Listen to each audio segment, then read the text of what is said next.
हाय, आपके साथ मैं हूं Surabhi Sharma. India TV YouTube channel subscribe करिए, बेल आइकन दबाएं। शुरू हो गया चुनाव धमाका, ब्रेकिंग न्यूज का तूफान। अब चुनाव से जुड़ी एक भी खबर आपसे नहीं छूटेगी। बंगाल में किस टीएमसी नेता का आज गाली बम फूटा है और टीएमसी के उस बड़े नेता ने क्या विवादित बयान दिया है और विवाद बढ़ता देख क्या सफाई दी, आपको बताऊंगे। कल मोदी सरकार ने 1 मई से 18 साल से अधिक उम्र के लोगों के लिए टीका लगाने का फैसला लिया है। आज बंगाल में ममता बनर्जी ने वैक्सीन पॉलिटिक्स शुरू कर दी है। कोरोना वैक्सीन को जिस तरीके से एक नई पॉलिसी के तहत अब सामने प्रस्तुत किया जा रहा है, उस पर ममता बनर्जी जबरदस्त तरीके से हमलावर है। इसके पीछे की कहानी क्या है, यह हम आपको बताएंगे कि आखिरकार मोदी सरकार की नई वैक्सीन नीति से ममता बनर्जी क्यों इतनी बौखला रही हैं।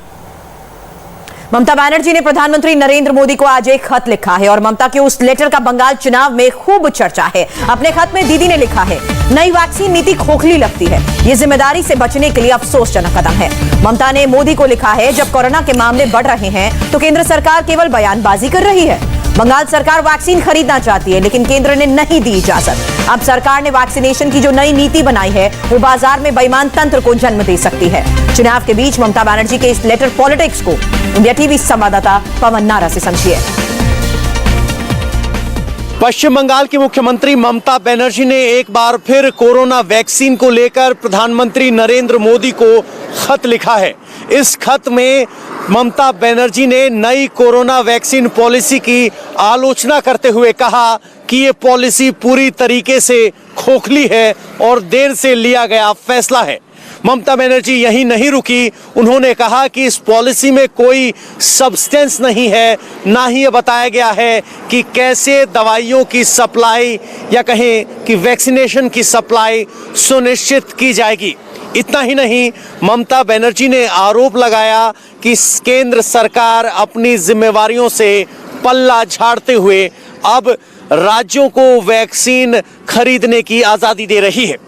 आपको बता दें कि ममता बनर्जी ने इससे पहले एक खत प्रधानमंत्री को लिखा था जिसमें स्टेट्स को वैक्सीन खरीदने की अनुमति देने की गुहार लगाई गई थी और अब इस नई पॉलिसी में स्टेट्स को वैक्सीन खरीदने का अधिकार दिया गया है। लेकिन ममता बनर्जी इस नई वैक्सीन लिबरलाइजेशन पॉलिसी को नकार रही हैं।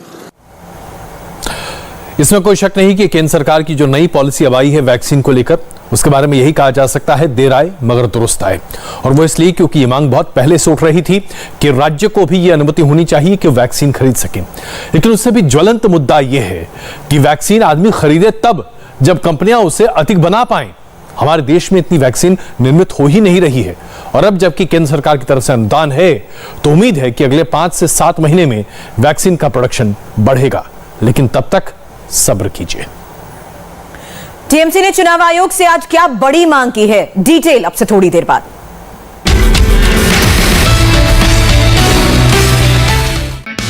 हाय, आई एम सुरभि शर्मा। खबरों से अपडेट रहने के लिए India TV YouTube channel subscribe करिए, साथ में बेल आइकन जरूर दबाएं। जुड़े रहें इंडिया टीवी के साथ।